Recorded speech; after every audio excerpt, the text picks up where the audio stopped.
most people are still stuck in the first funnel. Most people are stuck in like, oh, I'll just buy it, and they. If you look at all the statistics, yeah, there might be 500 million people that have some exposure to Bitcoin, but how many people have then exposure to self-custody? So most people, like if we have, there are many statistics out there, like there are 500, 400 million Bitcoin users. And I would argue those are all stuck in the first pillar. Then it's like, okay, how many have succeeded in the second pillar, where we have the self-custody and running their own node? This is a far smaller number. If we take a very optimistic approach and say, with all the hidden nodes, maybe there are 60,000 or 80,000 or 100,000, then how many people actually do self-custody? Like, I don't think that many. Like, I don't think that number is huge. And then how many people are actually talking about it? I carry lists on Twitter where I categorize just like who's a Bitcoiner and who's talking about it regularly. That list is under 1,000 people, and I search every single day because I need guests and I need great people to be on the podcast 365 times a year.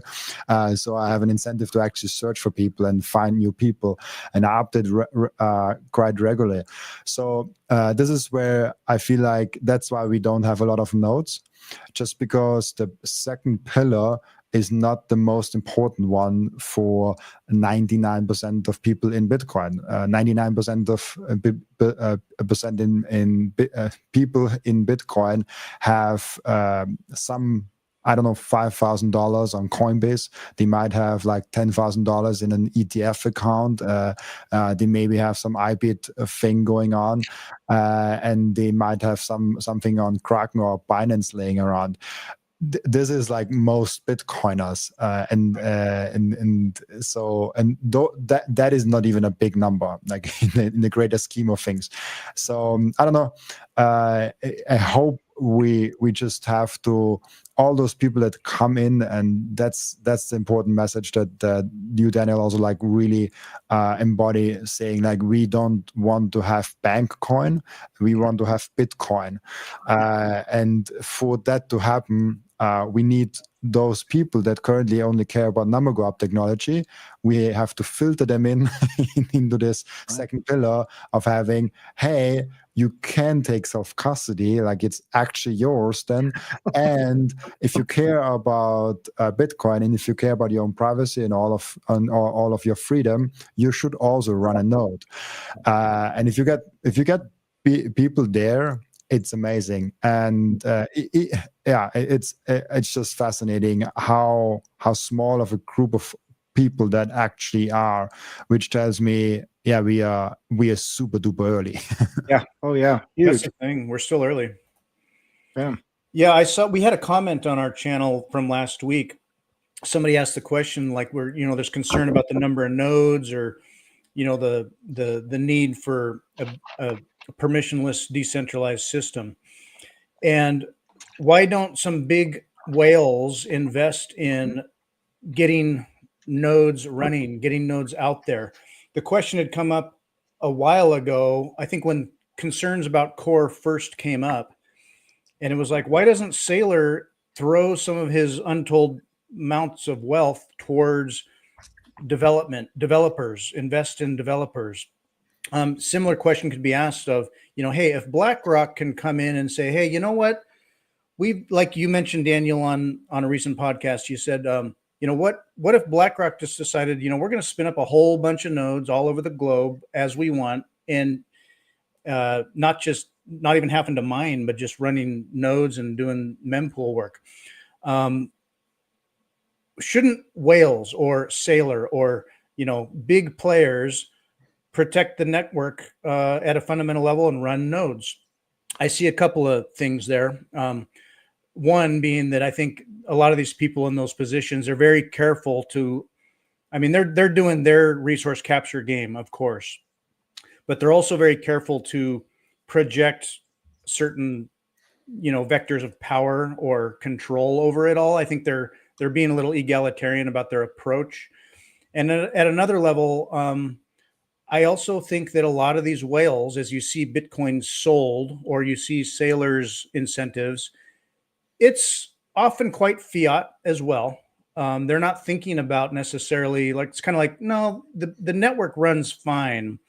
They're focused on their resource capture game, and it's about number go up.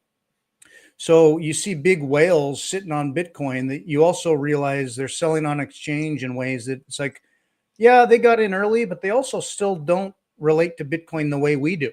Like you'd think they do, but they don't. So we're early. We're really still early. Oh yeah, absolutely. And there is no financial incentive for them to do that, right? Because they have already got theirs basically, right? So if you're a whale and you're sitting on 15,000 Bitcoin, like it doesn't really matter what happens to the protocol now. Like you already made yours, right? And if you're the kind of person that went from a nobody to a 100 millionaire, multi-billionaire just by sitting on a fucking coin because you got in early, like the type of psychology that's going to embody in you is going to be very different than someone who is coming to it now. So like the accessible Bitcoin, something like 70% of the accessible Bitcoin is held in like 5,000 wallets, right? So there's this massive wallet concentration that I talked about in the past a long time ago. I go, that's problematic, right? Like, and it's slowly distributing out, but it's distributing from deep pockets to other deep pockets. It's going from whales to ETFs. It's going from whales to Sailor. It's going from whales to corporations, and it's going from whales to exchanges, right? So the plebs, the little guy is still running around, swimming behind the whale and trying to collect the plankton that the whale didn't scoop up, right? So at some point, I think that's going to start trickling down somewhat, but not if the network becomes centralized and it becomes Bankcoin and it becomes something where it's just big players trade it as another thing on their books that's sort of protecting them from debasement, right? And it becomes a lot less interesting as a project if that happens. So I think when they look at when they survey the landscape, and I can't speak for any of them, whether it's Sailor or BlackRock or anybody, you go, well, they survey the landscape and they go, well, 15,000 t-shirt stuffing navel pickers are running this network. So we can co-opt it at almost at will at any time just by applying moderate pressure. Or they're looking at it and they go, well, it's probably resilient, but if it blows up, it blows up. We don't care. Or they're looking at it like, well, we can enforce whatever thing that Michael Saylor sold us at that one meeting a long time ago, that we just want to keep it that way, whatever that is. So if that means running core V30, that's what they do. Like they don't care, So there's all this like there's not a lot of incentive for them to go, hey, we really appreciate the freedom aspects and the sovereignty and the sovereign ownership of property, and we really want to support the network so that every little guy in the world has access to sovereign property rights. But to Robin's point, if there's 540 million Bitcoiners, people with Bitcoin exposure on some level, if you can just strip off 1% of them, or even 5% or 0.5%, right? You go, well, that's 2.5 million nodes. And I don't think it's hard to get a 0.5% conversion rate, right? Like if you just take it to a marketing sales angle, you go, we need to convert 0.5% of these people to running a node. And certainly 0.5% of those people are people like you and me who are going like, hey, you know what? There's something more important here than just number go up, or make sure BlackRock has an ETF to run, or Sailor gets to buy more shares, or whatever these fiat shenanigans are doing. There is merit to me firing this up. And so we just need to reach those people effectively and get them to convert. And if there was some sort of incentive in place, like where you could go, hey, there's a financial reward for getting people to spin up a node, I think that would take off tomorrow. But I just don't know how you incentivize what is essentially altruistic behavior. Or someone might frame it as altruistic. I frame it as like picking up a gun and participating in the revolution, right? You go, how do you incentivize people to go risk their life and limb to defend freedom? You go, well, it's a tricky process, right? And it's usually because there's an acute pain point. Right now, people haven't experienced the acute pain point.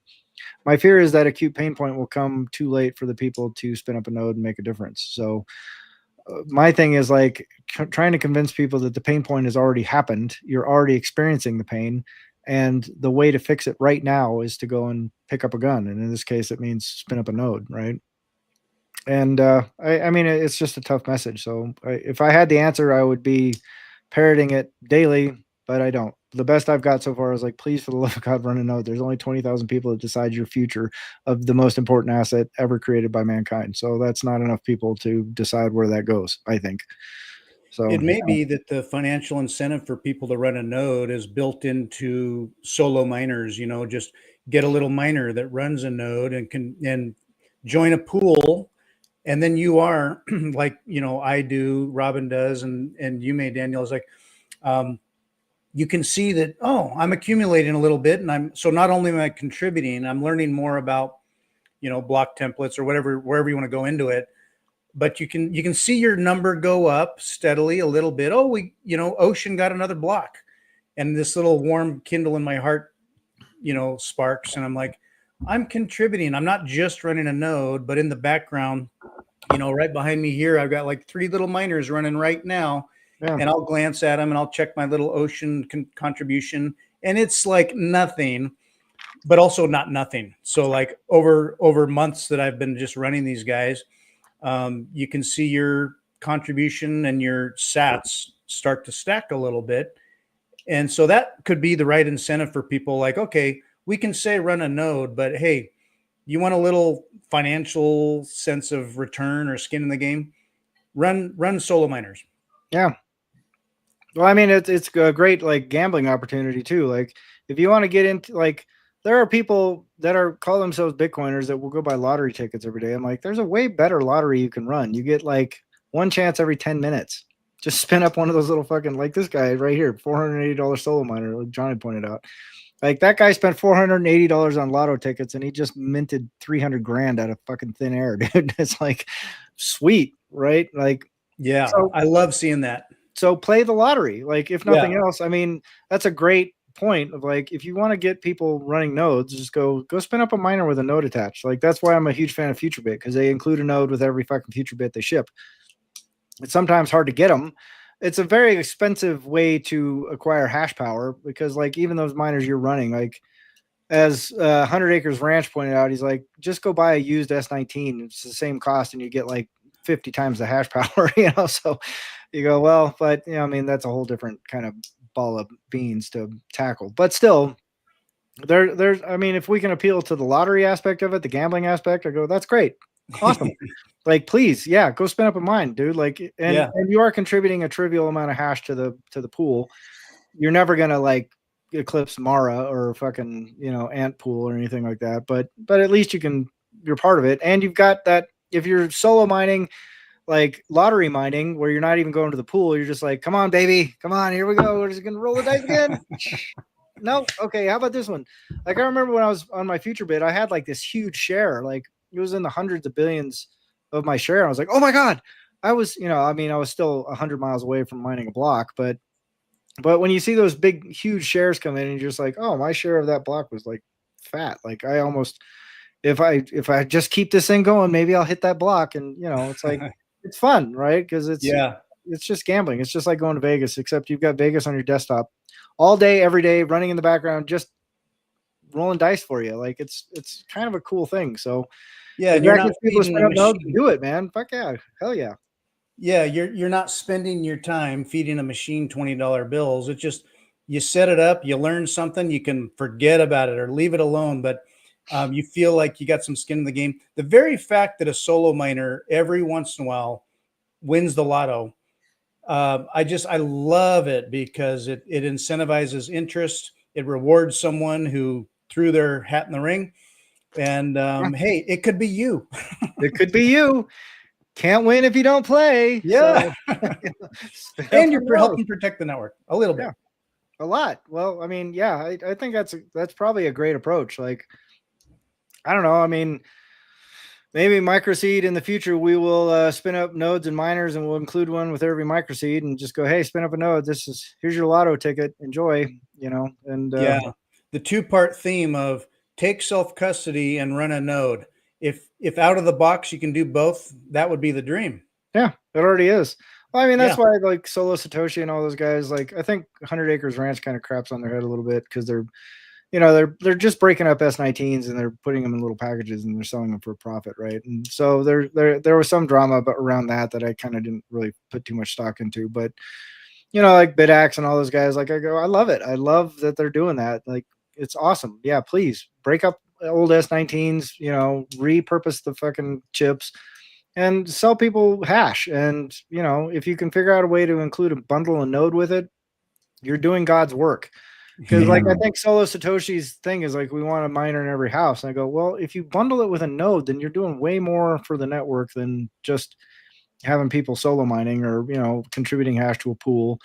I think solo mining to your own node is probably one of the best things you can do, because then you're running a node, so you have a vote in what kind of node what software is being implemented on your node. And to the Knott's point, you can go, well, I choose what I'm going to relay on my node, so that's great, good for you, but you're also you get that one in however many chance, depending on how much hash you're running. Like there is some threshold of hash where it's like just about guaranteed you're going to hit a block within a year.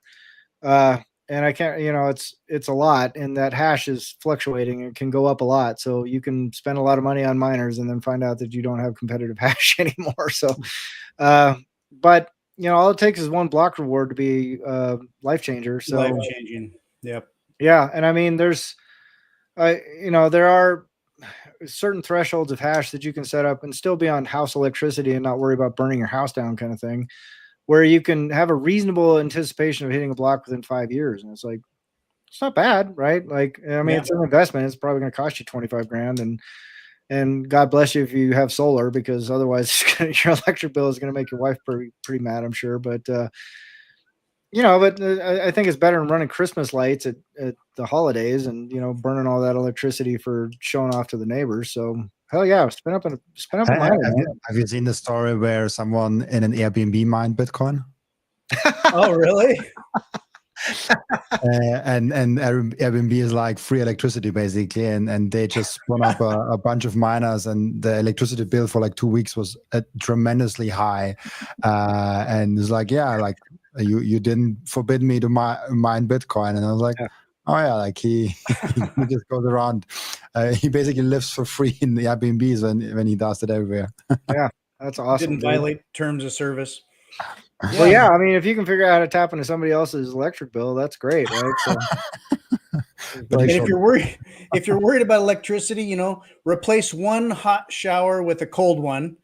It'll probably be healthy for you, and you replace all the electricity you spent on your miner. Well, I remember when I was still working in an office environment, like literally about every single woman in the office was like, it's so cold in here, like constantly, right? And they're running these little under desk heaters, and they're like, oh my God, it's freezing. And it's just constant battles over AC and who's what the temperature of the office is and all that kind of stuff. I'm like, hey man, if you're cold in the office, you can go buy a future bit, put it under your desk, and you can tap right into your employer's electricity bill, and they're not going to know. Like, oh, what are you doing? Oh, it's a desk heater. Oh, okay, whatever. We don't care. Like, it's just a cost of doing business for us. And I mean, if the future bit in eco mode is like running a light bulb all day or something like that, I mean, it's not nothing, but it's not like you're going to bankrupt yourself or something. So yeah, run that, have that under your desk at work, and just let it just spin away. And then you're using your boss's dime to maybe hit a block, right? So that's pretty cool. Like, there's a lot of ways to skin this cat. Like I love the 100 acres ranch guy, because he's out there like building like this multi-megawatt solar facility out in the middle of nowhere with like this scavenged shit and I mean, I'm surprised the guy hasn't blown himself up, but he's managed. Like, I've watched his journey for a long time, and he's gone from like just like he's got these batteries that are swollen and about to explode, and he's like pumping way too much DC through stuff that shouldn't be. Just like you're crazy, dude. But he's figured it all out, and now he's like selling some pretty cool little kits that like monitor fucking hash power, can adjust hash power on the fly, can help you optimize for solar, generation. And that guy, I think he's pulling in a pretty decent chunk of money just from, like going out and just not asking permission and just like, I'm going to put solar panels out in the middle of the desert, and I'm just going to live in a trailer and be a fucking lunatic and set up miners, and shit's working. It's awesome. I'm like, yeah, that's the kind of Bitcoiner I want to see more of, is like just crazy motherfuckers that are going out doing stuff like that. Shit's awesome. So yeah. I fully support that guy. If you haven't seen him, it's at 100 Acres Ranch. I'm pretty sure is his handle on Twitter. Just check out what he's doing. He's awesome, great guy, and he's building some really cool shit. And he speaks his mind. He's not afraid to ruffle feathers, and I love what he has to say 99% of the time. So yeah, support that guy's work. He's cool as shit. My hero. Yeah, he's got an adventure going on. The Space Heater Wars sounds like my office, and there are IT minor space heaters also, like Yeah. Yeah, right. like not only like it just being warm because of mining, but there's like actual, like, how do you call, like, heat bit, and there's like this. There are like a bunch of companies that do that. I have no clue how good they are, but like there's a solution there. Yeah. Oh yeah. Yeah. IT might notice internet use, but hell, you could get a spare cell phone and run a hotspot or something. I had a little. Oh well, maybe I have it right here. I've got a little. I'll have to unplug it. I have a little weather clock thing that it's not showing the price right now, but it'll give you the time, it'll give you the weather, and it'll give you the Bitcoin price. So I set that up in my office, and it connects to Wi-Fi, and it just downloads bits of data, for the weather and the Bitcoin price. I had it running in my office for a couple of weeks, and IT shut it down because they saw it as something not ordained that was just sort of streaming. I mean, minimal bandwidth, but it wasn't approved.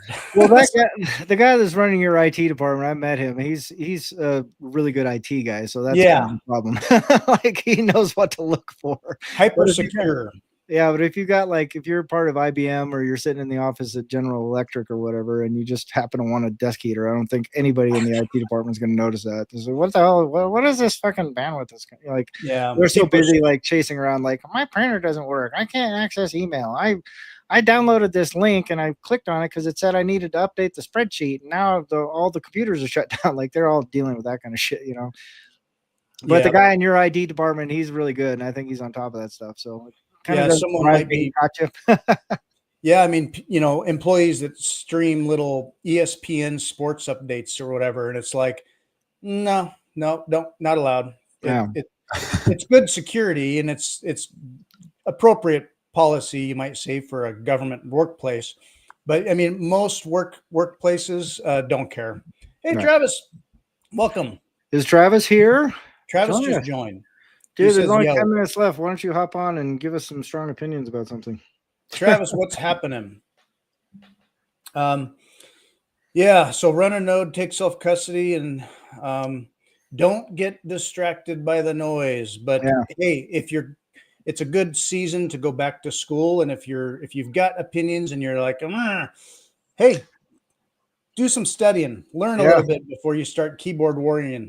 Well, I have a sneaking suspicion, if anybody actually watches this podcast, which, I think historically speaking is relatively low. I mean, we get a few hundred views or whatever, but I have a sneaking suspicion if anyone watches the first part of it, they're going to be like, what? You guys are fucking spam apologists, or you guys are this, you guys even though I think the tone of our discussion was very neutral. It's just kind of like, well, there's a lot to it. Think about it. The most important thing you can do is run a node. I did make fun of coders and, call them like people that tuck their t-shirts in their underwear, but whatever. I mean, you're so inflammatory. I know I'm being so inflammatory, but as Johnny said, soapbox is our free speech, and we enjoy our soapbox here. And we're also moderate in the sense that it is way more important that people run nodes than to take a strong side that you may or may not be completely right about, and yet you, for not good reasons necessarily, but you ostracize half of the debate. And we're not about the division. It's about protect the network. Decentralized, permissionless. What is a soapbox? Oh, a soapbox is like if you have a political rant or something like that, you stand up on a soapbox. Like, they used to have these little boxes that were made of wood that soap came in, and so you'd stand on the soapbox so you could elevate yourself from the crowd and go, "We need to ban the British flag from our soil," or "We need to," so you're standing on a soapbox and you're pushing an idea, right? The First Amendment, any man on the street, and I mean, you can go downtown in a city or New York or whatever, and call them crazy or whatever, but everybody has that right to haul up their soapbox on the street corner, stand in a public square, and shout to nobody if you want. And that's your right. So, well, it's one of the really cool things about London. Like, I'm pretty sure it's Trafalgar Square. Like, you'll still see those guys barking to this day. And I mean, they'll be out there in a top hat with tails and just like, we need to, and they'll be talking about Jesus or, the war or immigration, whatever. It's like, it's a tradition there, and I mean, that was back before Twitter, obviously, right? So nowadays the soapbox is Twitter. And unfortunately, that's governed by an algorithm. Like the algorithm in the public square is people go, that guy sounds like an idiot. And they move on, The public square now is like someone going, hey, you might not think this guy's an idiot. Listen to what he's saying because he's going to piss you off. And you go, hey, that guy really pissed me off. I'm going to go listen some more and I'm going to go engage more. And the algorithm goes, thank you. Thank you very much. We appreciate you. Yeah. Please be angry. Get angry. I have one more message to that, because I think we say like this running your own full node and running like doing self-custody. I think weirdly enough, it's extremely important that people actually engage with the community actively and go purposely to an in-person conversation, an in-person meetup, be it a small meetup locally, be it a conference, be it something in those realms, because I do think those meetups, those conferences lift people up, so they are then also pushing self-custody, and they are pushing then also running their own full node, because it kind of, maybe it's just because this is my story, because of those conferences and those meetups, I was like, I also want to be more associated with the community, and I actually want to be something in the community. And I think if we get more people to actually show up in person, to actually be engaged in the community, naturally we'll have more people that care about the second pillar. So like for me, as I said before, it's like the first, second, and third pillar. If we have many people actually in the third pillar in the community active, we automatically have people active in the freedom aspect, and this makes the whole thing better. So I don't know, maybe it's just me ranting about it, but I really like when people show up in person to meetups or to conferences. Thank you for watching this video. This is just a short clip from our full episode. So if you'd like to enjoy more entertaining wisdom found in our podcasts in their full context, just click a link in the corner. We are always sharing our big ideas on Bitcoin Liberty Live.